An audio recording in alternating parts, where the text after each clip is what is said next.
I might be a walking conundrum because, on the one hand, I do truly believe that people are trying their best. I do. I think day in and day out, everyone is just trying to do their best in raising their kids, in doing their jobs, in taking care of themselves and, this world. I think everyone is trying their best. Sometimes really succeeding, sometimes less so. But I do think everyone's trying. And at the same time, I always think that I could be doing so much better. I don't know why I take a more generous read with other people than with myself, but I do. For example, when I'm running a program or an event here at Shul, and I get 40 women at my Rosh Chodesh program, or 50 young adults at my young adult Sukkot event, and someone says, "Wow, that's really amazing," I'll say, "Oh, thank you." But what I'm thinking is, it could have been more. I could have done so much more. I could have been so much more successful if I just worked even harder. When someone says to me, "Oh, you're such a good mom," oh, that one kills me. That one kills me. And I'll say, "Oh, thank you." But what I'm thinking is, I'm basically the worst mom. Yes, I follow all the parenting advice. I let him jump in puddles, and I don't make him clean his plate or hug and kiss people he doesn't want to. And I have a kid who is, for the most part, thank God, healthy and happy and good-natured.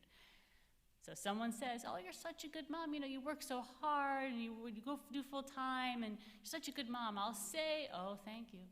But what I'm thinking is, I'm the worst. I'm the worst. I lost my temper again this morning. I ran out of patience. I hurried him out of the house. I was freaking out about being late the whole drive to school. I was so rushed through the goodbye at school, and he hates that, and I missed bedtime. Again, I missed bedtime, and he hates bedtime. I don't deserve the praise because I'm not such a good mom. I could be doing so much more. I don't think I'm alone in doing this. I think it might be human nature. I think many of us are like this, our own worst critic. And it's not healthy. We know that. To never be satisfied with oneself, to never fully accept praise or recognition. There's humility, and then there's something a little darker. I've never really seen this addressed in the Torah till now. In our parsha this week, as we've heard, as we know, the Torah introduces Noah's Ish Tzadik Tamim Haya Bezorotav, a righteous man, wholehearted in his generation. This sounds like high praise, right? Wholehearted, righteous in his generation.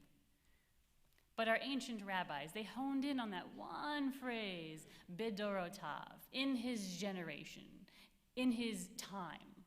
Why, they ask, would the Torah say that? It seems superfluous, like it doesn't need to be there. Isn't it obvious this is being narrated in real time? It must have a deeper meaning, they say. Rabbi Yochanan said, Noah was considered righteous in his generation, but would not have been so in other generations. Ooh, Yochanan. Rabbi Hanina said, Noah is like a barrel of wine lying in a vault of vinegar. Its aroma is fragrant compared to the vinegar. But elsewhere, its aroma would not be fragrant. Wow, Hanina. My favorite is Rabbi Yehuda. He said, only in his generation was Noah righteous. Had he lived in the generations of Moses or Samuel, he would not. He made the comparison. In the street of the totally blind, the one-eyed man is clear-sighted. Okay, that's a tough crowd. That's a tough crowd of rabbis right there. These guys are like my inner voice come to life. They're all basically saying, yes, Noah was a good person in his time, but we know everyone in his time was awful. That's why God was flooding the earth. That's why Noah had to build an ark in the first place.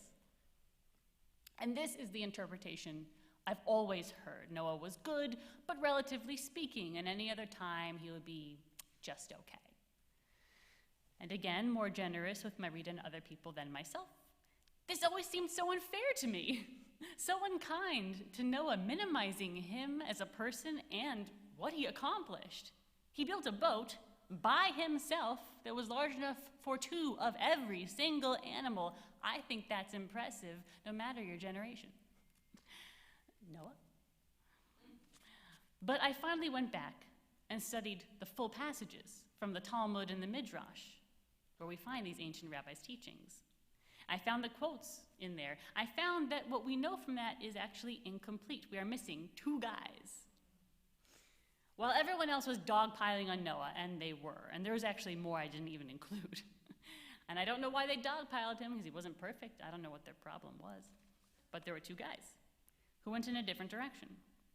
Reish Lakish said, if even in his generations Noah was able to be righteous, he certainly would have been righteous in any other generation.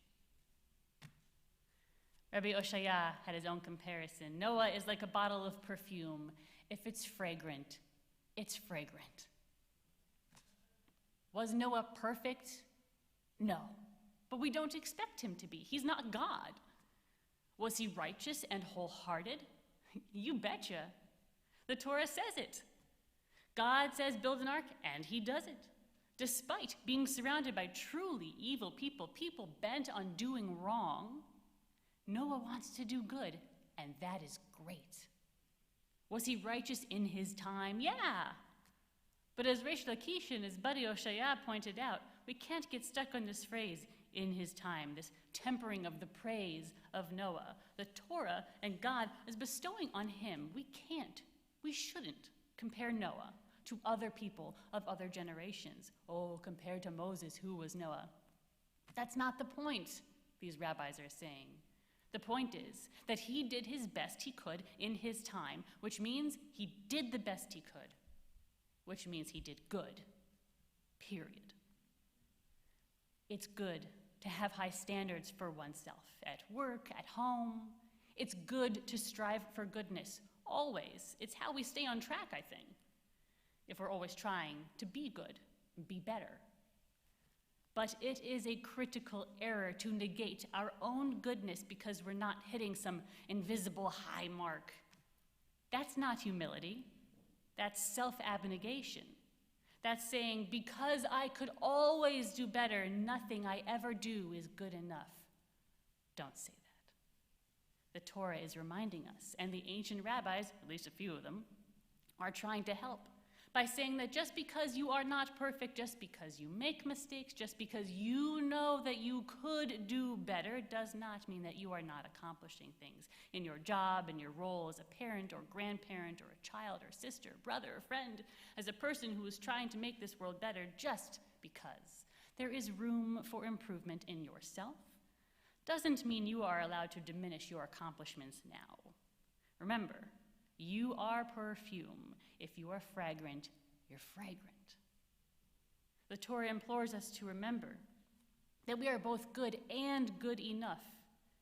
It's the striving that makes us so, not the accomplishing. That we must always try to be better, but never forget that we are beloved by God for trying. So let's try to love ourselves for trying too.